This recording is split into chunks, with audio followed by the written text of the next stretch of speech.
In the vast heart of West Africa, where the Sahel stretches its arm across the red earth, there once rose a man who seemed to embody the fire of the continent's dreams. His name was Thomas Sankara. To some, he was Africa's Che Guevara. To others, he was the Black Messiah, a soldier of justice, a prophet of the poor. And to his enemies, inside his own land and beyond the seas, he was a dangerous spark, too bright, too radical, too unyielding. This is the story of his rise and fall. The story of a boy born in a land called Upper Volta, a country with a broken spine, suffocated by poverty and corruption, mocked by colonial legacies. The story of how that boy became a captain, then a revolutionary, and finally a president who tried to remake a nation in his own bold image. Thomas Sankara did not dream small.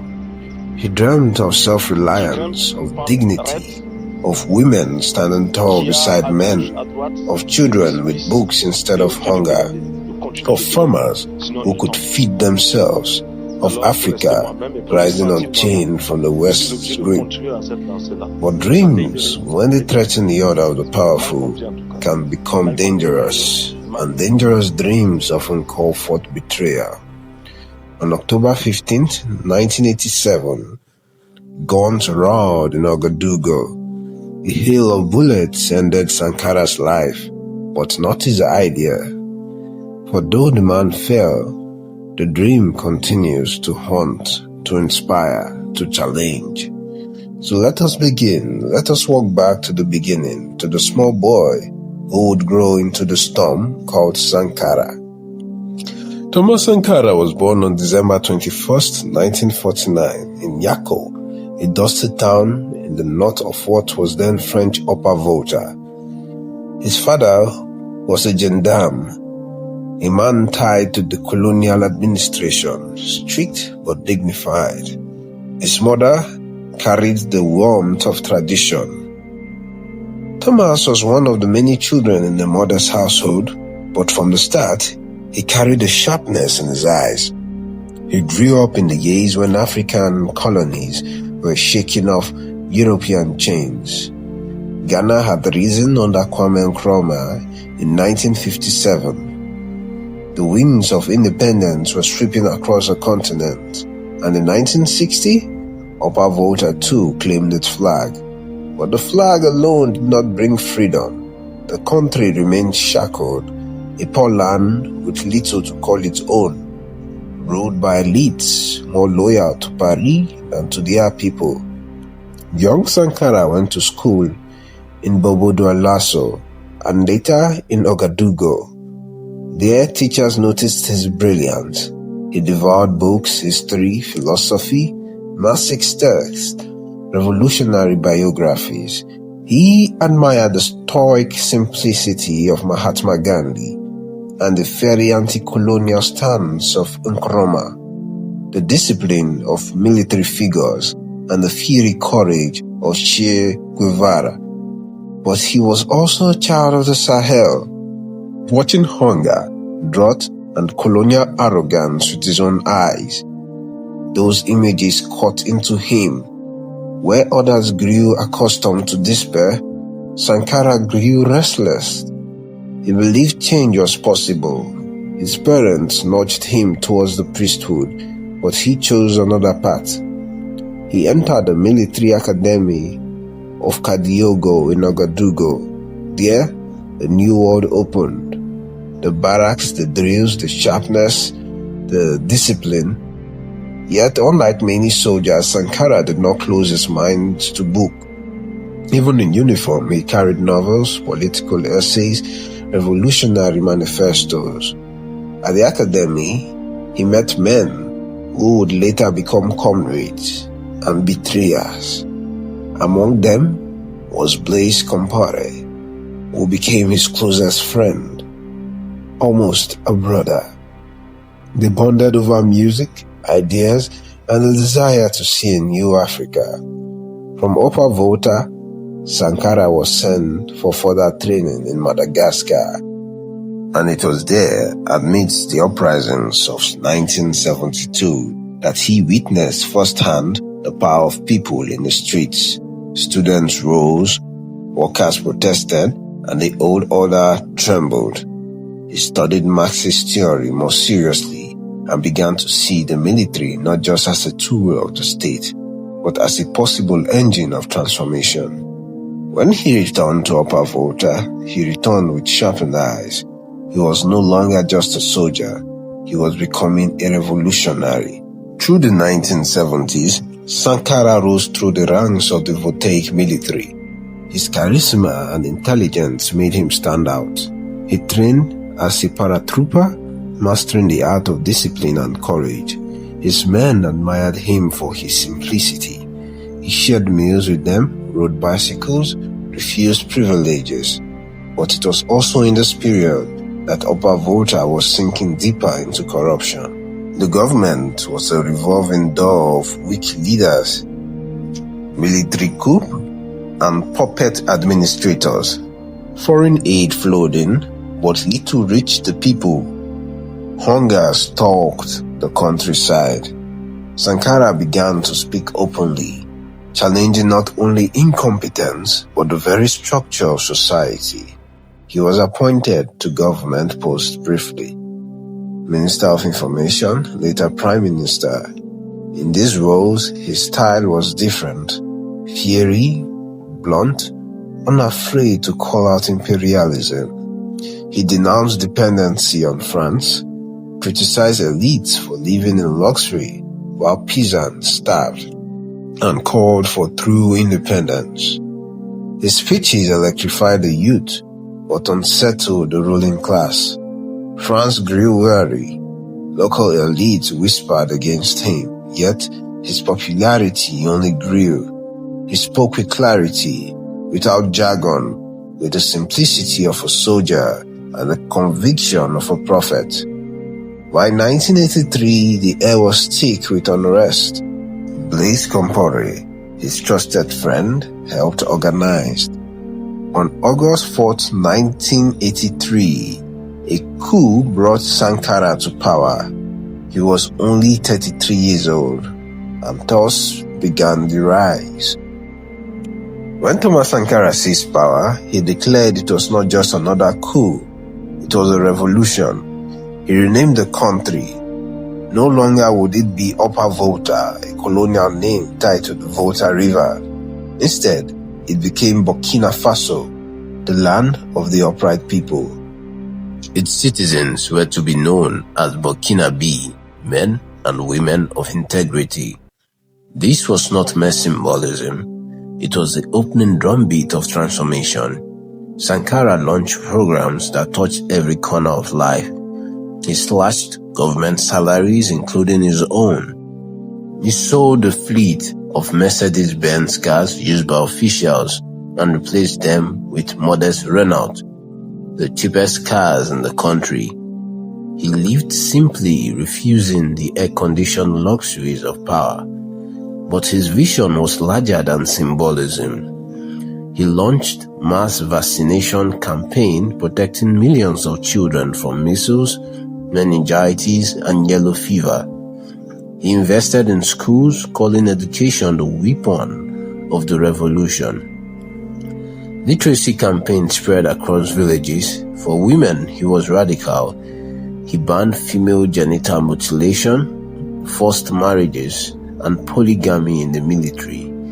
He appointed women to key positions, urged them to join the workforce, and insisted that no revolution could succeed without women's liberation. For the farmers, who made up the majority, he called for food self-sufficiency.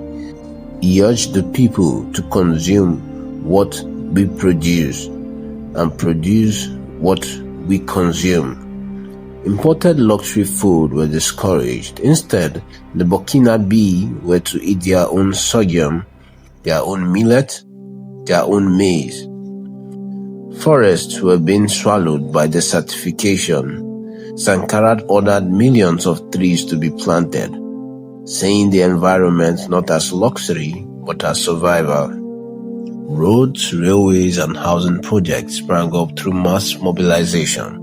Villagers built with their own hands, not waiting for foreign aid. He who feeds you controls you, Sankara declared. Aid was not to be dependency, but partnership. He denounced the World Bank and the IMF for enslaving Africa through debt. He called for African nations to unite, to refuse to pay illegitimate colonial debts. At the Organization of African Unity in 1987, he declared, "Debt is neo-colonialism. We cannot pay because we are not responsible for this debt. If we pay, we will die. If we refuse, we will survive." The young president was electrifying Africa. Across the continent, youth saw in him a symbol of possibility. Here was a leader who walked the talk, who refused corruption, who lived modestly, who dared to dream. But to the old order, both inside Burkina Faso and abroad, he was becoming dangerous. For all his charisma, Sankara was not without enemies. Inside Burkina Faso, elites resented him. Traditional chiefs, who had long benefited from privileges and colonial arrangements, saw their power eroded. Civil servants complained of his austerity measures. Traders resented restrictions on imports. His policies were fast, radical, sometimes heavy-handed. His revolutionary defense committees patrolled neighborhoods, often clashing with opponents. Some accused him of silencing dissent, of pushing reforms too quickly, of ignoring the complexity of tradition. But the greatest threat came from beyond. France watched uneasily. Sankara's rejection of aid, his calls for African unity, his denunciation of neo-colonialism, all struck at the heart of French influence in West Africa. Leaders in neighboring Ivory Coast, Togo, and Mali, who were aligned with France, feared his revolution could spread. Within his inner circle, tensions grew. Blaise Compaoré, once his brother-in-arms, began to drift. Some say France whispered into his ear. Some say he grew jealous, or simply pragmatic. Whatever the case, the bond was framed. By 1987, Sankara was isolated. He still commanded the love of the masses, but he was surrounded by powerful enemies. October 15th, 1987, the sun rose over Ouagadougou as it always had. But that day would mark the end of a dream. Thomas Sankara, the president of Burkina Faso, was in a modest council room meeting with his cabinet. He had gathered his ministers, not in palaces, but in a plain building, reflecting his belief that leadership must remain close to the people. Papers lay on the table, voices murmured about plans, about policies, about the future. Then, the crackle of boots, the rumble of engines, the unmistakable tension of betrayal hanging in the air. Soldiers surrounded the building, soldiers led by men once called brothers, soldiers loyal not to the revolution, but to Blaise Compaoré. Gunfire erupted outside. Ministers froze, some panicked.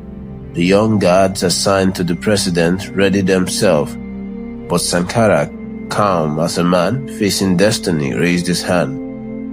"Stay seated," he told his ministers. His voice was firm, without fear. The soldiers stormed in, weapons aimed, eyes cold. They had come for one man, but the entire cabinet was caught in their sights. It was then that Sankara stood, tall, slender, in his familiar red beret. He did not plead, did not hide behind others, did not curse the traitors. Instead, he stepped forward. "I am the one you want," he said, his voice steady. "Spare the others, let them go." For a moment there was silence, heavy as the desert heat. His ministers looked on, some in shock, some in tears. Even his assassins, the briefest heartbeat, hesitated before the courage standing before them.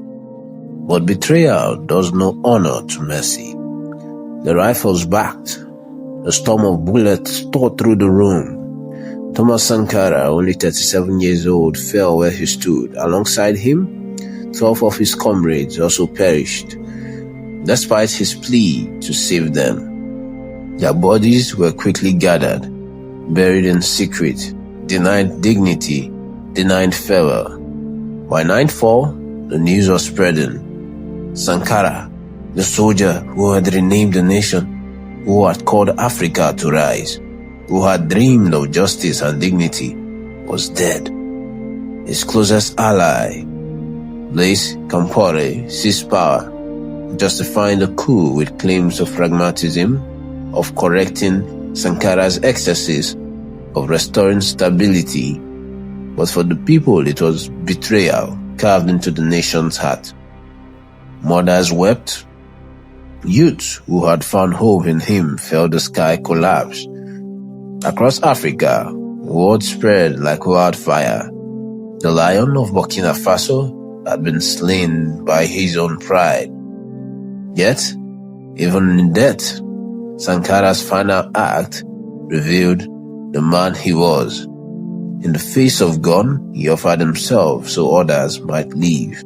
In the face of treachery, he chose dignity. In the shadow of death, he remained faithful to his ideals. Selflessness, courage, sacrifice. The revolution's flame was smothered, but its embers remained.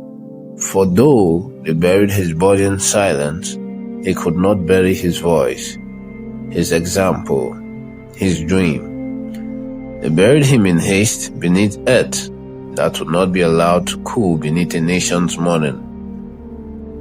For years, the grave of Thomas Sankara was a quiet place, hidden, unmarked in any official way, a wound pressed down by fear.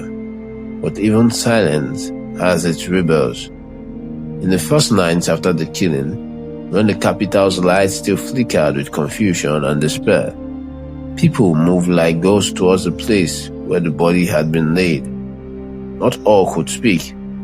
Many could not, but hands found ways to send messages across the hush. On one windswept evening, a small group of citizens slipped the burial ground and placed a single scrap of paper on the soil. On it, in a hurried, trembling hand, were a few words. Mama Sankara, your son will be avenged. We are all Sankara. It was not a promise of blind violence. It was a vow born of hurt and a refusal to let the deed be forgotten. It was an oath that kept Sankara's name alive in 100 marketplaces, in classrooms, on the lips of mothers at docks. The scrap of paper was passed from hand to hand, folded, refolded, hidden in books and stitched into hymns, a quiet ember given to a people determined not to let their light be extinguished. Over the decades that followed, Blaise Compaoré's rule hardened into the familiar rhythm of African strongmen. Stability for some, stagnation for many. The state did not honor Sankara with statues or streets named in his memories. Official histories erased him or rewrote him as a reckless radical. But the people kept a different record, a living memory written in songs, poems, and stories told by griots. In the cool of the evening, Sankara's words traveled beyond Burkina's border and landed in the minds of new generations. Students in Dakar quoted him during debates on debt and sovereignty. Women's group across West Africa invoked his name when fighting for legal reform. Environmentalists who had once watched him plant trees now pointed to the Sahel and said his warnings had been prophetic. Your son will be avenged, the loose scrap of paper had said. Across the continent, that turned into a pledge, not for revenge, but for rectification, to restore dignity, to remove unjust leaders, to demand accountability. The ballot boxes and the streets would both be called upon. In November 2014, the bottled anger that had long simmered beneath the surface finally spilled into the open. When the Kampala regime moved to alter the constitution and extend his hold on power, Burkinabe youths poured into the streets. Their chants carried the names of martyrs, Sankara among them. Portraits of the captain, his beret tilted, his stairs steady, were lifted like talismans. Protesters climbed onto buses, onto statues of colonial generals, onto the vehicles of the state, and declared that enough was enough. Kampala fled. For a moment, it felt as if the long-suppressed promise had come full circle. People who had once knelt in fear now stood in the same plazas where Sankara had spoken. They read his speeches into the night, they planted trees in his memories. They said openly that the theft of their future must end. But history does not give neat endings. The victory of 2014 was messy, imperfect, human. New faces stepped forward, some honest, some ambitious. The structures Sankara had attacked were not easily dismantled. Old alliances and new temptations locked in the corridor of power. Still, the gap between then and now had narrowed. Sankara's moral language has seeped into the public conscience, the language of dignity, of integrity, of self-reliance. To the world, Sankara became more than a revolutionary who died young. He became a symbol, an instance of what leadership looks like when ideals matter more than comfort. In lecture halls from Paris to Pretoria, political science students debated the successes and limits of his policies. Critics pointed to mistakes, authoritarian tendencies, economic missteps, the speed of reforms that sometimes alienated the very people they sought to lift. Those critics mattered. They kept the discussion honest. But to many, Sankara remained a corrective to a world in which leaders too often took the easy roads of corruption and compliance. Artists kept his memory alive. Musicians wove his speeches into songs. Filmmakers scored archives and tracked down witnesses. Writers published books that stitched fact and rumor into fuller pictures of his life. Young organizers in modern movement, from anti-austerity protests to campaigns for climate justice and women's rights, carried his quotes like tools. While revolutionaries as individuals can be murdered, you cannot kill ideas. That line became a refrain because it was true. Ideas unspoken do not obey the boundaries of a single lifetime. Sankara's insistence that Africa reject debt that enslaved, his call for agrarian dignity, his insistence on women's emancipation, these ideas kept reappearing in struggles that he could not have foreseen. Activists used this name as a shorthand for moral imagination, for the courage to envision society built on dignity rather than patronage. And yet, there's also a darker lesson in Sankara's fate. Revolution that do not build strong, inclusive institutions risks creating martyrs without legacies that can be sustained. The captain's charisma could not on its own build a durable bureaucracy rooted in the people. His tragedy is a reminder that ideals need patience matched with strategy, and that the path from moral leadership to structural change is treacherous and long. In small ways and large, the old scrap of paper, the one that said, "We will avenge you," had been honored, not with retaliation, but with persistence, by refusing to let the name vanish, by planting trees where he had planted them before, by building schools, by teaching children to read the speeches he once gave in crowded markets. The promise transformed from a call for vengeance to a commitment to remember, to rebuild, and to make sure the next generation lived better. When scholars and dreamers asked what Thomas Sankara left behind, the answer is complicated. He left unfinished work, reforms that were bold but incomplete, a society nudged but not fully remade. He left too an example, vivid, demanding, uncomfortable, of how a leader might live and what he might risk for his convictions. But perhaps his truest inheritance is simple and stubborn.